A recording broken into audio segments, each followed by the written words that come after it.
Hello friends, எல்லோரும் எப்படி இருக்கீங்க? இன்றைக்கி வந்து கடல மாவில் பக்கோடா செய்கிறேங்க. எப்படி செய்யுதுன்னு பார்க்கலாம் வாங்க. ஃபஸ்ட்டு வந்து கடல மாவு 1 கப் எடுத்திருக்கேன். அதை வந்து இதில் போட்டு பாத்திரத்தில் போட்டு அரிசி மாவு 1 கப் எடுத்துக்கிறேங்க. அதையும் இதிலே போட்டுக்கலாம்.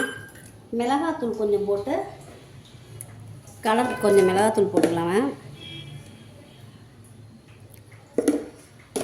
அப்புறம் வெங்காயம் வந்து 1 வெங்காயம் எடுத்துருக்கேன், அதையும் இதிலே சேர்த்திக்கலாம்.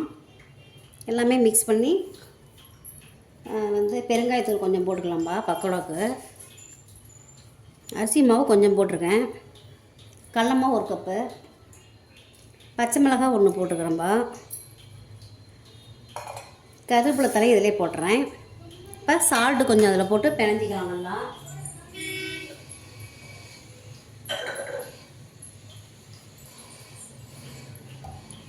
சால்ட்டு கொஞ்சம் போட்டு நல்லா கலந்துக்கிட்டு இதில் வந்து இப்போ கொஞ்சம் ஆயில் விட்டுக்கலாம்பா. ஆயில் விட்டு நல்லா பிணைஞ்சிக்கலாம்.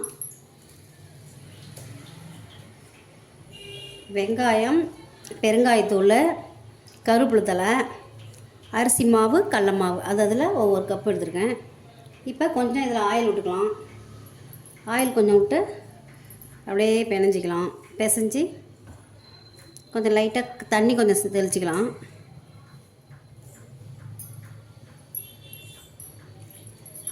தண்ணி வந்து இதுக்கு அதிகம் விடக்கூடாது. நல்லா சப்பாத்தி மாவு மாதிரி பிணைஞ்சிக்கணும். அப்போ தான் வந்து நம்மளுக்கு பக்கோடா வந்து போடுறதுக்கு நல்லா கரெக்டாக இருக்கும் பதம். கொஞ்சம் கொஞ்சமாக தண்ணி தெளிச்சிக்கங்க. நிறையா விட்டிங்கன்னா ரொம்ப கொல கொலன்னு போயிடும். அப்புறம் வந்து பக்கோடா வந்து உதிரி உதிரியாக வராது.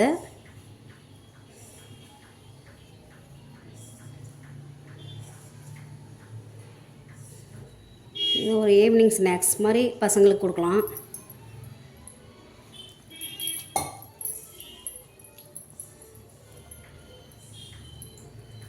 அரிசி மாவுலேயும் செய்யலாம்பா. நான் கடல மாவு அரிசி மாவு ரெண்டுமே சேர்த்து பக்கோடாவுக்கு ரெடி பண்ணுறேன். இப்போ எப்படி செய்யுதுன்னு பார்க்கலாம் வாங்க.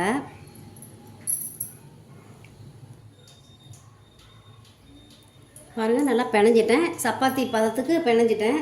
கொஞ்சம் கையில் ஒட்டாத அளவுக்கு எண்ணெய் விட்டுக்குங்க. இப்போ வந்து ஸ்டவ் ஆன் பண்ணி இதை போடலாம். எப்படி போடலான்னு பார்க்கலாம் வாங்க. இந்த அளவுக்கு நம்ம பிணைஞ்சிக்கணும். அரிசி மாவும் கடல மாவும் தான் நான் கலந்து செய்கிறேன். இப்போ பக்கோடா எப்படி போடுறதுன்னு பார்க்கலாம் வாங்க. பாருங்கள், ஸ்டவ் ஆன் பண்ணிட்டேன். இப்போ ஒரு கடாய் அதில் வச்சு சின்னதாக தான் வடசட்டி நான் வச்சுக்கிறேன்பா, சின்னதாக. அதில் இப்போ ஆயில் ஊற்றிடுறேன். ஆயில் ஊற்றி இப்போ எப்படி பொரிச்செடுக்கலாம்.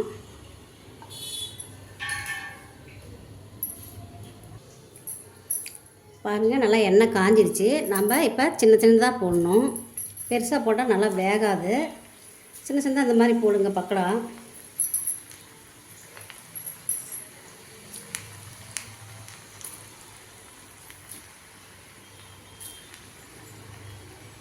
இப்படி சின்ன சின்னதாக போட்டிங்கன்னா நல்லா சீக்கிரம் வெந்துடும். இதெல்லாம் வீட்டிலே செஞ்சுக்கலாங்க, நம்ம கடையில் வாங்கவே தேவையில்லை.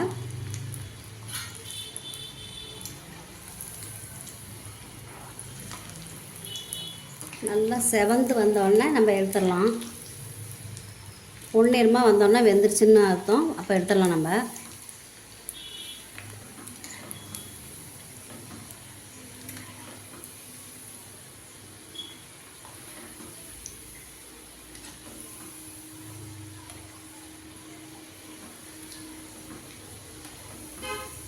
பாருங்கள், நல்லா வெந்துருச்சு.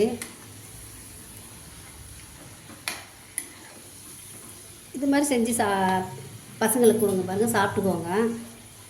நல்லா வெந்துருச்சு பாருங்கள்.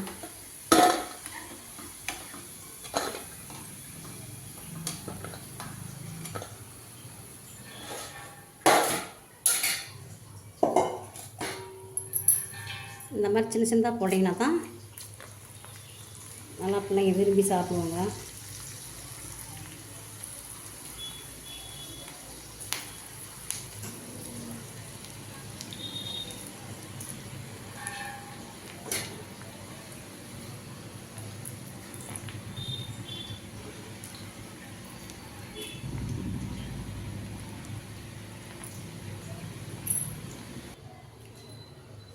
பாருங்கள் பக்கோடா வந்து ரெடி ஆயிடுச்சு. இதை பார்த்துட்டு நீங்களும் செஞ்சு பார்த்து சாப்பிடுங்க. பிடிச்சிருந்தால் லைக் பண்ணுங்கள், ஷேர் பண்ணுங்கள், சப்ஸ்கிரைப் பண்ணுங்கள், கமெண்ட் பண்ணுங்கள். எதுவுமே பண்ண மாட்டேங்கிறீங்க, பார்க்குறீங்க தள்ளிட்டு போயிட்டே இருக்கீங்க. ஒரு தடவை பார்த்துட்டு கமெண்ட் சொல்லுங்கள். தேங்க்யூ.